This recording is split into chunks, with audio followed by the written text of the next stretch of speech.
Good morning, wet shavers. This morning, obviously, I've had a head start. I am trying the Ginger's Garden sandalwood tallow-based soap. Of course, I did it up in the Ginger's Garden bowl and used a Parker Best Badger to go and see what sort of lather we got. And it didn't take long to wind up with extra lather. I'll shave with the 26C and I'm getting my last shave off the Israeli Personna 26C open comb from Parker.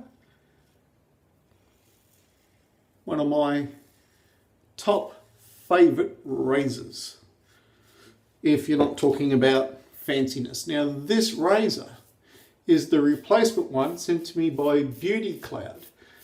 They're also the website. Now they're Beauty Cloud on eBay, but when you buy out of their proper online store shop, it's the UK based The Modern Man. And I contacted them and said, hey, my razor cap broke, and I put in a request. Then after they said they'd deal with it, I cancelled the request on eBay because it was outside eBay's warranty thing. I didn't want to have to moan and groan with eBay. And they got back to me and said, no worries, we sent you a new one. It's on its way. Cool. And I said, oh, well, thank you for the cap. And they said, no, we sent you the whole razor. Well, thank you for the razor. You're welcome, they said. Please buy off us again.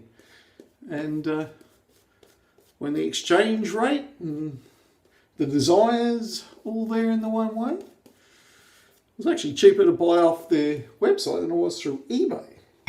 Now at the time, I did not know that it was a case of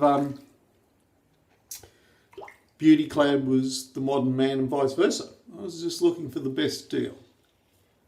Now the sandalwood Ginger Gardens soap. There's a few vowels in there I might want to use if nobody else was using them. Is excellent. Beautiful smooth, plenty of leather. It's not a very strong sandalwood. A lot of them are sandalwood and something, and it's the and something, but don't knock lightly mild soaps. Sandalwood smells brilliant. It's very manly. It should leave my skin looking and feeling great when I'm done.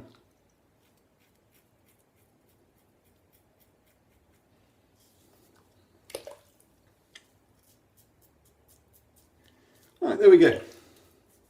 I'll just have a quick clean up and see if there's any beard reduction to be done.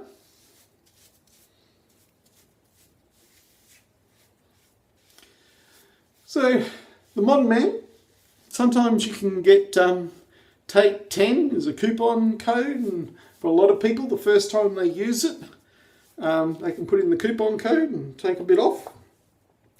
Another company that I found offering a good coupon deal was the link for Ginger's Garden. No, not the link for Ginger's Garden. iHerb, sorry. iHerb offering, particularly if you're outside the US and you was after witch hazel, I found it to be the cheapest. Now, if someone else can find me witch hazel in Australia, cheaper, which, really, who wants to pay $10 for something everybody else is paying $2 or $3? Then contact me and tell me where I can buy me witch hazel cheaper. Well, I could not find it for love or money, and it wasn't for a lack of trying either. So iHerb it was. Now if you click through on the link I provide in the bottom here, you'll get, I think it's $10 credit. I'm not sure if that's right away or at the end of a month in your account to spend, which will buy you one bottle of Faye's Witch Hazel if you're in Australia, delivered. I'm pretty sure all their stuff includes delivery. And if it doesn't, it wasn't. So I've got a really good deal. There's other things. If you buy 3 or 2, there's extra discounts for what I consider to be bulk orders, which is quite reasonable. If you're going to pay a bit knowing that you're going to get it delivered was also a weight off my own. Now, Ginger's Gardens, of course, just contact Irene at Ginger's Garden, and any questions, problems, she's got a lot of things to choose from.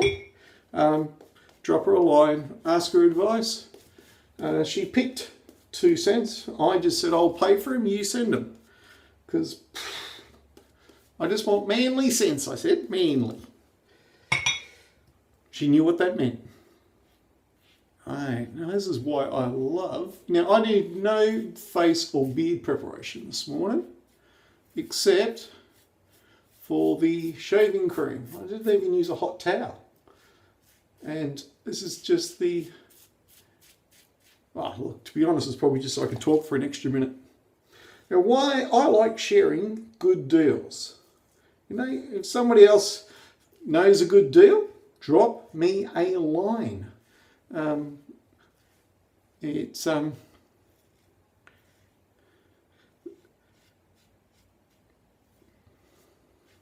thedailyshaver@gmail.com. I'm pretty sure it will get to me. And anything marked that I will reply to as quickly as possible, or share it with people online, particularly good deals. I just like deals. I like it when things are on sale. I like it when I've got a discount code. I like, you know, just like it. You know, presently the share market's going up and down like a pair of hookers' knickers. Interestingly, when the share market goes up, you would assume that would mean that buyers are entering the market, forcing the price up. Well, actually, let me explain a little bit about banking. In banking, when you borrow money from the bank, right, it's a debit. To them, it's a credit to you. When you bank money with the bank, it's actually a debit to them because they've got to give it back to you. So, this ask about tit way of thinking about things results in the case of the American government owing themselves through the Federal Reserve Bank trillions of dollars. In 2010 or 11, they passed a law that allowed the Reserve Bank to start purchasing assets. Now, a lot of assets get purchased at the moment, if I can just explain this, get purchased by 2 ways. You've heard about the quantitative easing. But they push money onto the Federal Reserve banks around the world. Switzerland, Australia, etc. Hundreds of billions of dollars depending on who, what, when, where, how, why. And through these institutions, they go into the market and they buy. This is exactly the same as is happening that they just stopped in China when housing prices were kept up by the simple act of the government buying houses and stopping the empty house price bubble from dropping, which lasts until the government, who's the buyer of last resort, stops. So what you're seeing at the moment as the share markets go up is what's called a dead cat bounce. And it lasts as long as the reserve banks can out-bluff the markets who presently want to go negative. I'm just telling you, that's the fight we're having in the share market. So when you see it go up, just know that it's a hot air balloon and it's going to get popped and it's going to go down because the market always finds its own level, irrespective of how much money you chuck at it. Irrespective. Now, I'm not giving financial advice. I'm just explaining to people why it went down. The market wanted to find new levels and why it's gone up. The market hasn't found new buyers. Those buyers were people the Reserve Bank was worried that a lot of people were going to get margin calls in the West. By becoming in the buyer of last resort and forcing up prices, buyers don't have to make margin calls or have got smaller margin calls and the demand for selling won't be so great.